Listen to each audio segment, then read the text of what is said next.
अस्सलामु अलैकुम वरहमतुल्लाहि वबरकातुह। मोहतरम भाइयों, बुज़ुर्गों और दोस्तों, हमारे माननीय प्रधानमंत्री जी ने ऐलान कर दिया कि पूरे मुल्क में लॉकडाउन जो है उसको 3 मई तक एक्सटेंड किया जा रहा है, जबकि बाज़ स्टेट्स में ऑलरेडी उसको एक्सटेंड कर दिया गया था, जैसे महाराष्ट्र है, पंजाब है, उड़ीसा है। लेकिन ऑफिशियली जो है, अब जब प्राइम मिनिस्टर साहब ने ऐलान किया तो पता ये चला कि पूरे मुल्क में कश्मीर से लेकर कन्याकुमारी तक 3 मई तक जो है अब लॉकडाउन रहेगा। ये जो लॉकडाउन है इसमें रमज़ानुल मुबारक का मुबारक महीना भी आ रहा है। अल्हम्दुलिल्लाह, ये बड़े ख़ुशी की बात है कि पूरे मुल्क के अंदर मुसलमानों ने जिस तरीक़े से गवर्नमेंट को कोऑपरेट किया, जिस तरीक़े से बड़ी बड़ी जो मस्जिदें हैं, चाहे वो दिल्ली की जामे मस्जिद हो या बॉम्बे की जामे मस्जिद हो या लखनऊ की जामे मस्जिद हो, पूरे मुल्क के अंदर माशाअल्लाह मुसलमानों ने मसाजिद के अंदर गवर्नमेंट के रूल्स को फॉलो करते हुए जुमा की नमाज़ अपने अपने घरों पे अदा की। ये काबिल तारीफ़ अमल है। और छोटे मोटे शहरों के अंदर भी माशाअल्लाह ऐसा ही हुआ। लेकिन एक ऐसी भी मुसलमानों की जमात मौजूद है जो किसी भी हाल में ये मानने को तैयार नहीं है कि हम अपने घरों पे जुमा पढ़ेंगे, बल्कि वो ज़बरदस्ती ज़िद पे अड़े हुए हैं।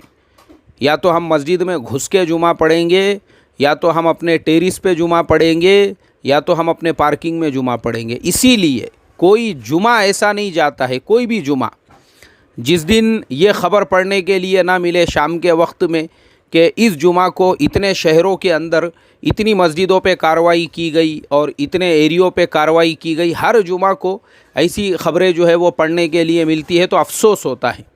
अभी भी ये जो गया हुआ जुमा है, उस जुमा को भी कई जगह की ये ख़बरें पढ़ने के लिए मिली, तो तकलीफ़ होती है। वजह उसकी ये है, इस्लाम नहीं है ये इस्लाम है ही नहीं। क्योंकि इंडिया का प्रॉब्लम ये है, पढ़े लिखे रहते थे, दीनी मसाइल वगैरह पता होते थे, तो पता चलता था कि भाई जिस मुल्क में रहते हैं उस मुल्क की गवर्नमेंट के रूल को फॉलो करना कितना ज़रूरी है।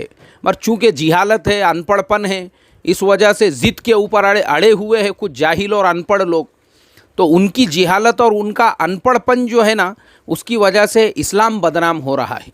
उनकी जिहालत की वजह से इस्लाम बदनाम हो रहा है। ये लोग टेरिस के ऊपर की तस्वीरें निकाल के उसको सोशल मीडिया पे चला रहे हैं। देखिए, ये है जिहादी मुसलमान, जिनको मस्जिदों में जुमा पढ़ने से रोका गया। ये जिहादी मुसलमान अपने अपने टेरिसों पे भी जो है अब जुमा पढ़ रहे हैं। खुलेआम ये गवर्नमेंट के रूल्स का उल्लंघन कर रहे हैं, 145 का जो है ये वायलेशन कर रहे हैं। ऐसा मत करो, इस्लाम को बदनाम मत करो अपनी जिहालत, अपने अनपढ़पन की वजह से। तो ये इस्लाम नहीं है, ये तुम्हारा जाहिलपन है। अगर तुम टेरिस पे जुमा पढ़ रहे हो, तुम अगर पार्किंग में जुमा पढ़ रहे हो, तो ये इस्लाम नहीं है। ये इस्लाम क्या है? जहाँ से इस्लाम की पैदाइश हुई, जाकर देखो मक्का और मदीना, वहाँ पे जुमा नहीं हो रहा है। हरमैन के अंदर इस जुमा की मैंने तस्वीर देखा हूँ, मुश्किल से 10 लोग होंगे वहाँ पे मक्कतुल मुकर्रमा के अंदर, सिर्फ 10 लोग। और वो 10 लोग भी एक एक से दूर दूर बैठे हुए हैं। वो 10 लोगों के अंदर भी एक इमाम जो है वो, और अजान देने वाले जो मुअज्जिन है वो। मक्का और मदीना के अंदर भी उन्होंने ताले लगा दिए कि हरमैन शरीफैन में भी उमूमी नमाज नहीं होंगी बोलकर। पूरे अरब मुल्कों के अंदर वहाँ पे किसी की मजाल नहीं है, किसी की हिम्मत नहीं है कि वो टेरिस के ऊपर जुमा पढ़ सके, वो पार्किंग के अंदर जुमा पढ़ सके, क्योंकि वो इस्लाम उनके पास में आया तो इस्लाम का पूरा इल्म है उनको, पूरा नॉलेज है उनको। हमको क्यों नहीं है? अनपढ़, जिहालत और शौक़ भी नहीं है हमारे अंदर मसले मसाइल सीखने का।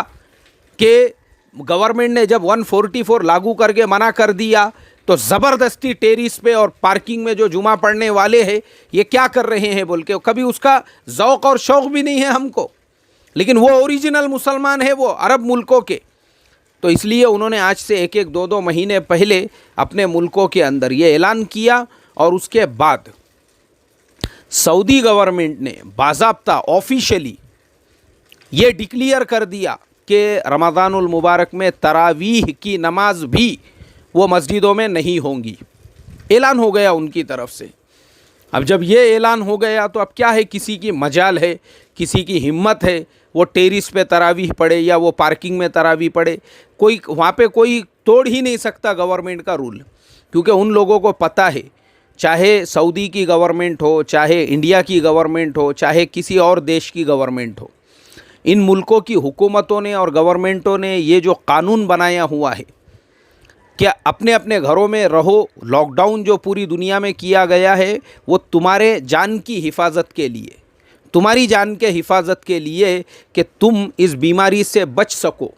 और मैं तो हमारी गवर्नमेंट का शुक्रिया अदा करता हूँ। हमारे माननीय प्रधानमंत्री जी ने अभी सुबह में अपनी स्पीच के अंदर कहा कि जब हमारे देश में सिर्फ 550 कोरोना वायरस के पॉजिटिव पेशेंट्स थे, उसी वक्त हमने पूरे देश में लॉकडाउन कर दिया, जिसकी वजह से आज हमारा देश जितनी स्पीड के साथ अमेरिका में और यूरोप के मुल्कों में ये कोरोना वायरस फैला है, हमारे देश में नहीं फैल सका। अगर हम लोग उस वक्त में लॉकडाउन का निर्णय और डिसीज़न नहीं लेते थे तो आज भारत के अंदर लाखों की तादाद में कोरोना वायरस के पेशेंट्स होते थे। तो हमारी गवर्नमेंट है, महाराष्ट्र के जो मुख्यमंत्री है माननीय उद्धव जी ठाकरे, वो बेचारे खुद हार्ट के पेशेंट है, वो बाईपास सर्जरी हुई है उनकी, लेकिन वो अपना राहत, अपना आराम छोड़कर हर 2 दिन में एक मरतबा एक वीडियो जारी करके लोगों से यही रिक्वेस्ट, यही दरख्वास्त करते हैं, भाई गवर्नमेंट को कोऑपरेट करो। ये सब लोग किसके लिए कर रहे हैं? ये तुम्हारे और मेरी जान की हिफाजत के लिए, ताकि ये वायरस से हमारी ज़िंदगियां महफूज रहे, हमारी जान महफूज रहे। और हम अपनी जिहालत का सबूत देकर, अपने अनपढ़पन का सबूत देकर वापस से ज़िद पे अड़े हुए हैं कि नहीं, मैं टेरिस पे जुम्मा पढ़ूंगा अगर तुमने मस्जिद में पढ़ने से मना किए तो, नहीं मैं मेरी मनमानी करूंगा। तो तेरी मनमानी ये शैतानी है, ये मुसलमानी नहीं है, ये शैतानी है, शैतानी। इस्लाम की तालीमात नहीं है ये। तो अब रमज़ान का महीना सामने आ रहा है तो देखने में आया कि बहुत सारे टेरिस पे लोगों ने अभी से तंबू ठोकना शुरू कर दिए हैं।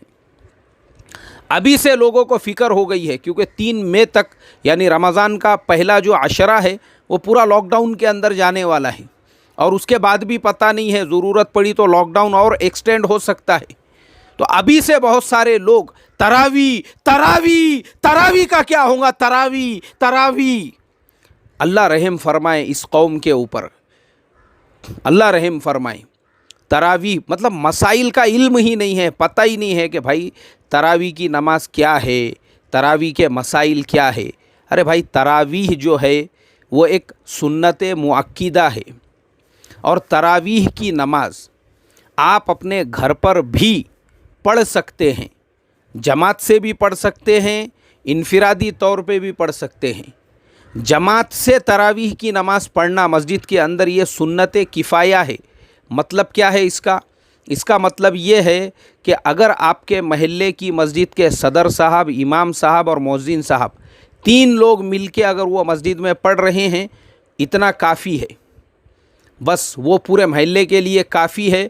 अब आपके ज़िम्मे जो तरावी है वो आप अपने घर पे पढ़िए, आप अपने घर वालों के साथ में जमात कीजिए, क्योंकि तरावीह वो सिर्फ मर्दों के लिए नहीं, औरतों के लिए भी है, औरतों के लिए भी ये सुन्नत मुअक्किदा है। तो हमारी माँ बहनों ने भी तरावी की नमाज़ पढ़ना चाहिए। ऐसा नहीं है कि उनको माफ़ है खाली मर्दों के लिए, ऐसा नहीं है, औरतों के लिए भी है तरावी, औरतें भी, वो भी सुन्नत मुअक्किदा है।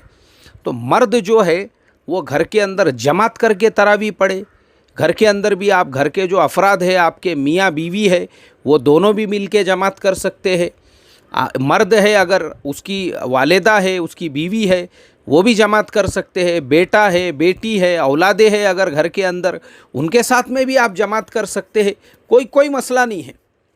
लेकिन इस्लाम को अवघड़, मुश्किल, प्रॉब्लमेटिक मत बनाओ अल्लाह के वास्ते। इस्लाम बहुत आसान है, बहुत आसान है, बहुत आसान है। खुद कुरान पाक में अल्लाह ताला ने फरमाया, युरीदुल्लाहु बिकुमुल युस्रा वला युरीदु बिकुमुल उस्र, और ला इकराहा फिद्दीन, दीन के अंदर ज़ोर ज़बरदस्ती नहीं है कि गवर्नमेंट ने 144 लागू किया है तो अब आप तंबू ठोकना शुरू कर दो अपने अपने टेरिस के ऊपर के। नहीं, गवर्नमेंट ने मना किया है ना, फिर भी हम टेरिस पे पढ़ेंगे, फिर भी हम पार्किंग में पढ़ेंगे, तो ये तुम्हारी जिहालत होगी, तुम्हारा अनपढ़पन होगा, तुम इस्लाम को बदनाम करोगे। इस्लाम को बदनाम मत करो। इस्लाम इतना आसानी वाला मज़हब है, इतनी आसानी है इस्लाम के अंदर कि आप तरावीह की नमाज़ अपने घर पे पढ़िए। तरावीह की नमाज़ सुन्नत मुअक्किदा है, आराम के साथ। और अफसोस की बात यह है, अभी मुझे बेंगलुरु से 2-3 दिन पहले एक साहब ने फ़ोन किए। उन्होंने कहा, मौलाना साहब आप बोलते हैं पार्किंग में जुमा नहीं पढ़ना चाहिए, टेरिस पे जुमा नहीं पढ़ना चाहिए, किसी बड़े के घर में अगर जगह है वहाँ पे जुमा नहीं पढ़ना चाहिए, और अपने घर में हमने ज़ोहर की नमाज़ पढ़ना चाहिए। अब बोले हम घर में कैसे नमाज़ पढ़ सकते हैं? मैंने कहा कि क्यों नहीं पढ़ सकते हैं, नमाज़ कहीं पर भी पढ़ सकते हैं।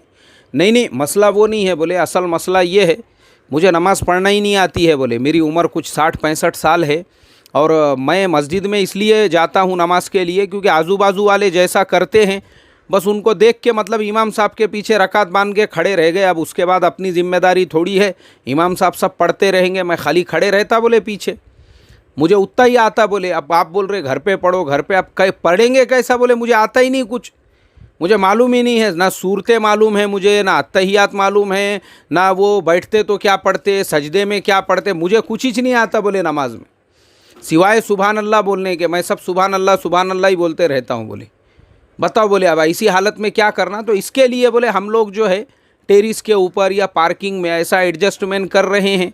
कम से कम वहाँ पे कुछ लोग जमा हो गए तो उनको देखा दाखी जैसी मैं नमाज़ पढ़ता हूँ, बोले मैं वैसा ही करता हूँ। आप मुझे बताओ मेरे मोहतरम मुसलमानों, आप मुझे बताओ इसमें किसका कसूर है? इसमें कसूर किसका है? आपकी उम्र 65-70 साल हो गई, आपके माँ बाप ने आपको डिग्री दिलाने के लिए लाखों रुपये खर्च कर दिए, आपने जॉब के ऊपर जो एप्लीकेशंस में आप काम करते हैं उनको सीखने के लिए लाखों रुपये खर्च किए, पूरी मेहनत लगा दी, पूरी ज़िंदगी लगा दी, और नमाज अगर आपने नहीं सीखी है, इसमें कौन कसूरवार है? ये आपको ख़ुद को समझना चाहिए। इससे छुटकारा पाने का यही एक तरीक़ा है कि सीखो दीन के इल्म को।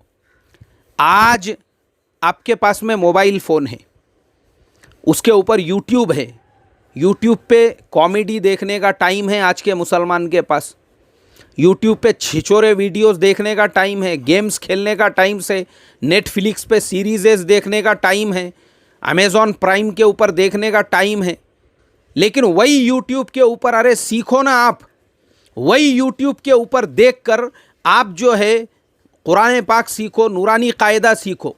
मेरा भतीजा है, वो कॉन्वेंट स्कूल के अंदर पढ़ता है, और ऐसे एरिए में उनका मकान है, दूर दूर तक मस्जिद नहीं है वहाँ पर।